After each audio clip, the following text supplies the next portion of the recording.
All right, good morning, my friends. Today we're going to be taking a look at two really important words: shade and tint. Shade and tint are ways that we can modify a color. So with a shade, now I know this is contrary to what I've told you, but with a shade, we mix in a little bit of black with our color to create a darker version of this original color. With a tint, we add white to it to make a brighter or lighter version of our original color.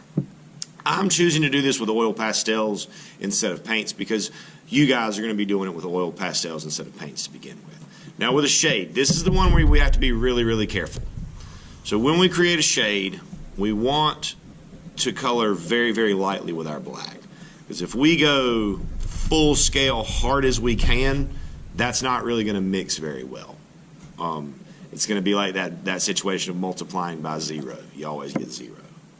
Then what we do is we take our original color and we work in small circles right over the top of it.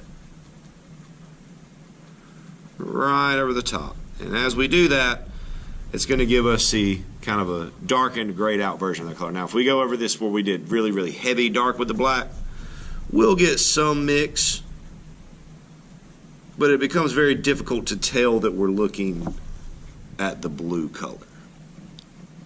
So that's for a shade. We come to this side to look at a tint. Now with a shade, we want to put the black down first and then blend our color on top of it. With a tint, we want to do the opposite, so that we're always working light into dark. So with a tint, we would start with our original color. Now this we want to press down pretty hard. We want to get a good layer of pastel onto the page, and then with our white, and we blend in. Always working in those little tiny circles. Little circles. Those will get us a nice blend, a nice transition of color. Alright, so remember with a shade, we're adding a little bit of black under our color. With a tint, we're adding a little bit of white over our color. We'll take a look at how to do this with paint in a separate video. Thanks for watching. Happy arting.